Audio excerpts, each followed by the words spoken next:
La pedagogía del alma en modo virtual. Mi Colegio del Alma.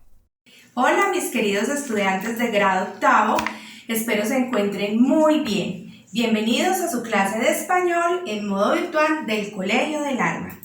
El día de hoy vamos a ver un tema súper interesante, la literatura de la independencia y la colonia. Vamos a ver temas como el contexto, religión, creencias, arte y por supuesto la literatura de la época. ¡Vamos! Bueno chicos, les cuento que esta literatura es el conjunto de obras literarias que se produjeron durante la época de la colonia y la independencia. Su literatura estuvo fuertemente ligada a los propósitos independistas. Vamos a hablar un poco del contexto del periodo de la colonia, su religión y creencias. Durante la colonia hubo una presencia permanente de la iglesia a través de un cura o clérigo en cada ciudad, lo cual ponía a la religión en una posición de control político, no solo espiritual. La Iglesia Católica se propuso la evangelización de los pueblos indígenas con el fin de acabar con las que consideraban prácticas en honor al diablo. Para esto se contó con la labor de misioneros franciscanos, agustinos, dominicos y más tarde los jesuitas, siendo los últimos considerados como los únicos que realmente abogaron por un trato humano hacia el indígena. En la época colonial, la iglesia fue la principal acumuladora de riquezas, al tiempo que se encargó de transmitir la cultura española a la población nativa, así como de enseñar el idioma para unificar la comunicación. En el arte encontrábamos que estaba influenciado por la iglesia, por los españoles y determinaba que estas obras fueran religiosas, haciendo alusión a Dios, a la Virgen y a las figuras del clero. El artista Gregorio Arce de Vázquez y Ceballos es un artista que refleja el pensamiento religioso de la época, como lo vemos en estas obras.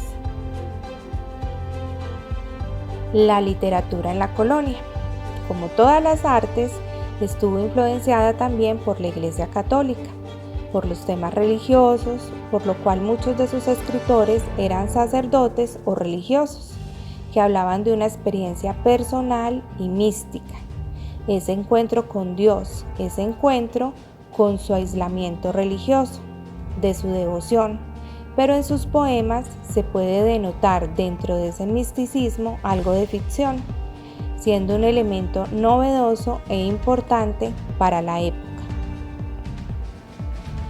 También cabe resaltar al bogotano Juan Rodríguez Freile, quien con su obra El Carnero, basada en anécdotas, chismes y sermones, y rodeada por un marcado prejuicio a la belleza femenina, dejó un testimonio muy real de cómo era la sociedad colonial durante los virreinatos. Ahora vamos a pasar a hablar de la independencia. La independencia fue lo posterior a la colonia y llega con la influencia de la Ilustración.